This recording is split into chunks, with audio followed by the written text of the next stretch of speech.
Well, it's Friday, it's the middle of qualifying, that means it's technical feature time. Now, last year, Ollie and Matt did a very interesting in-depth look at what makes a 1.6 off-road car, and you'll find it here.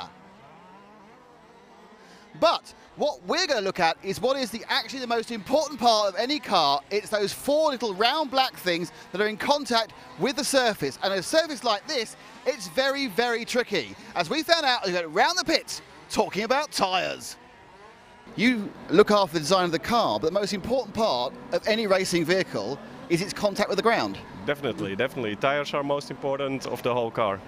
And of course, it's a massive variable. You can change them so much within this class. I mean, is that a challenge or actually a frustration?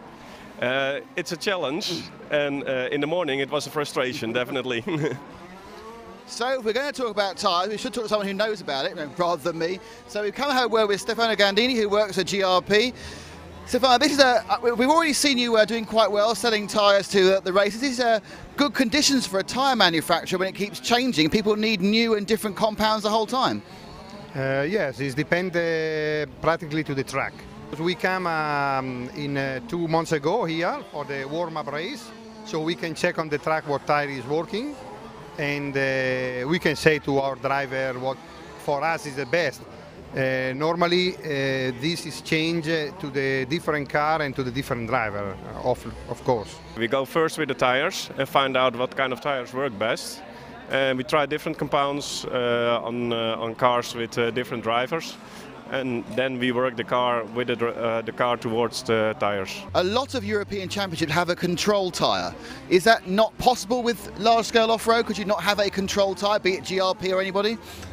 We think that it's not possible to use only one type of tire for all the track, because it's not like on road. Then the change of the asphalt is very minimum. On the off-road you can have very, very different conditions, especially on the dry and wet, in the synthetic rubber and in the ground, and it's hard, soft. So I think it's not possible. We can reduce a lot, but I think it's not possible to use one type of tyre for every time. Do you think a control tyre would work in this class like it does in other classes? Definitely. It would be a lot easier because the factory drivers get tyres that our normal not pro drivers can't. So it'd be more square and fair. Normally for our politics we don't have a special tyre for official driver. The official driver use just the same compound and the same design that we can sell.